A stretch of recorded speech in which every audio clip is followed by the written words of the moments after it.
ஆண்டவரும் இரட்சகருமாய் இயேசு கிறிஸ்துவின் இனிய நாமத்தில் உங்கள் யாவருக்கும் அன்பின் வாழ்த்துக்களை தெரிவித்துக் கொள்கிறேன். அருமையான தேவ பிள்ளைகளே, புதிய நாள் புதிய நம்பிக்கை தின தியானத்தின் மூலமாய் இந்த நாளில் கூட உங்களை சந்திப்பதில் நான் மிகுந்த மகிழ்ச்சி அடைகிறேன். அல்லேலூயா. இன்றைக்கு கூட கர்த்தர் நமக்கு கொடுக்கிற வார்த்தை என்ன? எசேக்கியேல் தீர்க்கதரிசன புஸ்தகம் 37ஆம் அதிகாரம் 14வது வசனம் கூட வாசிக்க கேட்போம். என் ஆவியை உங்களுக்குள் வைப்பேன், நீங்கள் உயிரடைவீர்கள். நான் உங்களை உங்கள் தேசத்தில் வைப்பேன்.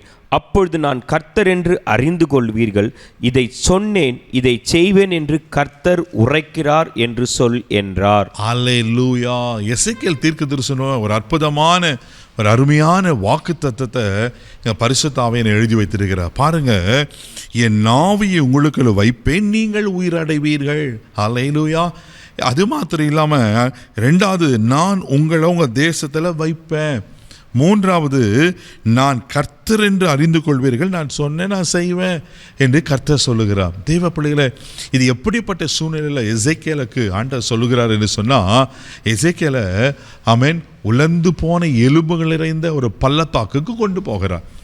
அங்கே அதை பார்த்து தீர்க்க தரிசனம் உரைக்க சொல்கிறார். அது எசேக்கியேல் 37 வசனம் கூட வாசிக்க கேட்போம். என்னை அவைகள் அருகே சுற்றி நடக்க பண்ணினார். இதோ பள்ளத்தாக்கின் வெட்ட வெளியில் அந்த எலும்புகள் மகா திரளாய் கிடந்தது. அவைகள் மிகவும் உலர்ந்ததாயிருந்தது. பாருங்க, இந்த எலும்புகள் எப்படி இருந்துச்சா? மகா திரளாய் கிடந்தது. அவைகள் மிகவும் உலர்ந்ததா இருந்துச்சான். ட்ரை போன்ஸ், அதுக்கு ஜீவன் இல்லை. எல்லா எலும்புகளும் காய்ந்து அவன் உடைந்து போய் அப்படியே ஒரு சுக்குநராக்கப்பட்ட காணப்படுகிறது.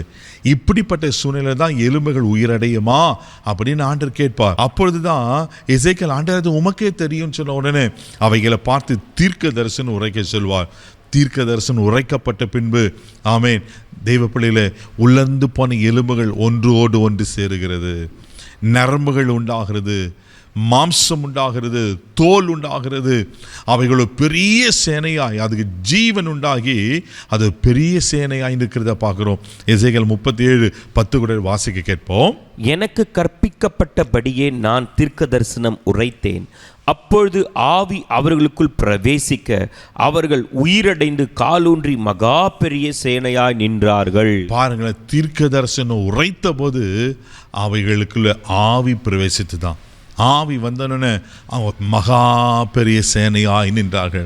தேவ பிள்ளைகளை, ட்ரை போன்ஸ், உலர்ந்து போன எலும்புகள், ஆமென், நரம்புகள் இல்லை, தசைகள் இல்லை, ஒன்றுமே இல்லாத காய்ந்து உலர்ந்து போன எலும்புகளை அழகாய் ஒன்றோடு ஒன்று இணைத்து அதுகளுக்குள்ள ஆண்டு ஆவி அனுப்பி உயிரடை பண்ணி ஒரு பெரிய சேனையை வைத்தார் என்றால், உங்கள் வாழ்க்கையில் எது உலர்ந்து போயிருக்கு தேவ பிள்ளைகளை?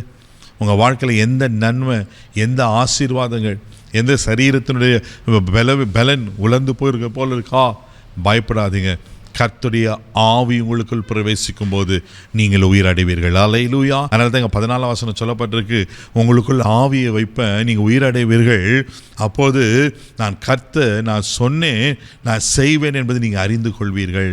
தேவ பிள்ளைகளை, கர்த்தர் என்ன சொல்கிறாரோ அது நடக்கும். ஆமென். உங்கள் வாழ்க்கையில் கூட கர்த்தர் என்ன வாக்கு பண்ணியிருக்கிறார், என்ன தீர்க்க தரிசனம் உரைத்திருக்கிறார், கண்டிப்பாக அது நிறைவேறும். சோர்ந்து போகாதீங்க. அவர் சொல்ல ஆகும், அவர் கட்டளை நிற்கும் அல்லவா? தேவ பிள்ளையில, அவர் உங்களுக்கு என்ன சொன்னாரோ, ஒருவேளை இப்போத்துக்கு சூழ்நிலை அது காய்ந்து வறண்டு போய் உலர்ந்து எலும்புகளை போல காணப்படலாம். பயப்படாதீங்க, அது சேனையாய் நிற்கும். கர்த்தர் உங்களை சொன்ன தீர்க்க தரிசன வார்த்தைகள், வாக்கு தத்தங்கள் நிச்சயமாய் நிறைவேறும். கர்த்தர் உங்களை ஆசீர்வதிப்பார். கண்களை மூடி நம்ம ஜெபிக்கலாம். அன்பு தகப்பனே, உமக்கு நன்றி சொல்லி உமக்கு துதிக்கிறோம், ஸ்தோத்திரப்பா. உலர்ந்து போன எலும்புகளில் உயிரடைய பண்ணி அவைகளை சேனையாய் நிற்பைக்க வைப்பேனா ஆண்டவரே, உமக்கு ஸ்தோத்திரம். எங்கள் வாழ்க்கையில் என்னென்ன நன்மைகள், ஆசீர்வாதங்கள் உலர்ந்து போயிருக்கோ, காய்ந்து போயிருக்கோ, நம்பிக்கையற்று போயிருக்கோ, ஆண்டவரே உயிர்ப்பிக்கிற கர்த்தர் இன்றைக்கு இயேசுவின் நாமத்தில் அந்த நன்மைகள், ஆசீர்வாதங்கள் உயிர்ப்பிக்கப்படட்டுங்கப்பா. ஆண்டவரே, ஒருவேளை பலவீனத்தோடு பார்த்து கொண்டிருப்பாங்கன்னா இயேசுவின் நாமத்தில் பலவீனங்கள் பலனாய் மாறட்டும். சரீரத்துக்குள்ள ஜீவன் உண்டாகட்டும். ஒவ்வொரு அவைகளை தொட்டு சுகமாக்கும். ஆசீர்வதிங்கப்பா. இந்த நாள் முழுதும் கரம் எடுத்து நடத்தும், பாதுகாத்துக்கிறோம். இவ்வளோ சேனையாய் நிற்க வைப்பீராக நிச்சயிக்கிறோம். இயேசுவின் மேலே ஜெபங்களும் பிதாவே, ஆமென். அவர் உங்களை உயிரடைய பண்ணுவார். தைரியமாக போங்க. God bless you.